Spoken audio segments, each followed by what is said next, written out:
মানুষ তাকিয়ে তাকে প্রশ্ন করছে। নিত্যানন্দ প্রভু উত্তর দিচ্ছে, আমারে চেনো না ভাই, বাড়িয়েবে নদিয়ায়, সদা নাচি তাহে মুকুর পাই। সর্বদা আমি নেচে নেচে যাই তো, তাই আমার পায়ে মুকুর।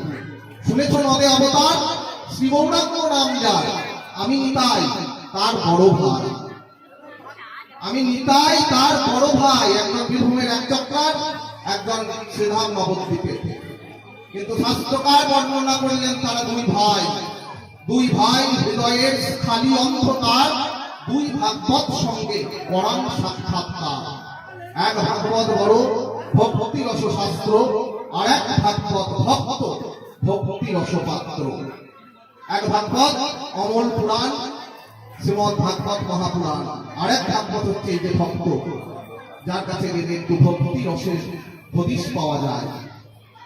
এখানে নিত্যানন্দ বাংলাকে মাতোয়ারা করে দিলেন। সেই সময় ১৬০০ শতকে একটা অভাবনীয় জাগরণ ঘটে গেল বাংলার বুকে। আমরা একসাথে বসে প্রসাদ পাচ্ছি, এই মহোৎসবে যোগদান করছি, কে কার পাশে বসছি কোনো বাদ বিচার নাই। কার জন্য আজকে হরিণ লুট দিয়ে দেওয়া হচ্ছে, হরিণ লুটের বাতাসে সবাই কুড়িয়ে খাচ্ছে। কার আন্দোলন? বাবাজি মশাই গেলেছিলেন এক সময়, আইরে তোরা লুটবি কে আই, দয়াল নিতাই অমিয়া বিলাই রে। প্রদীপ নিত্যানন্দ অমিয়া বিলাচ্ছে। এই হরিণ লুট তার সৃষ্টি, যাতে বাংলার মানুষ মিলেমিশে একাকার হয়ে যায়। ব্রাহ্মণে চন্ডালে করে গোলাগুলি, কবে এবার ছিল রঙ্গ। এখানে নিত্যানন্দ প্রভু স্মরণ আমাদের একান্ত কর্তব্য। আমরা যদি শ্রীমন মহাপ্রভুকে বুঝতে চাই, যুগল ভজন করতে চাই, পাবেন কোথায় যুগল ভজন? নিত্যানন্দ ছাড়া শেখাবে কে? হেলনিতায় মিলে ভাই, রাধা কৃষ্ণ পাইতে নাই, দৃঢ় হই ধরণিতায় পাই। রাধা কৃষ্ণ মিলিত তরুণ শ্রীমন মহাপ্রভুকে বুঝতে গেলেও নিত্যানন্দের শরণাগতি একান্ত প্রয়োজন। যেজন গৌরাঙ্গ ভজিতে চাই, সে শরণ লৌক নিতাই চাঁদের অরুণ দুখানি পায়।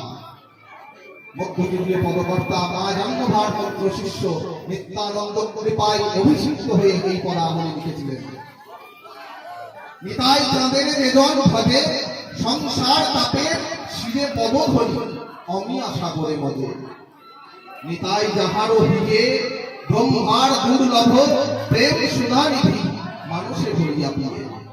যে প্রেম কখনোই কলিহত জীব পেত না, সেই দুর্লভ ব্রজের সুষমা মণ্ডিত প্রেমকে যিনি সুলভ করে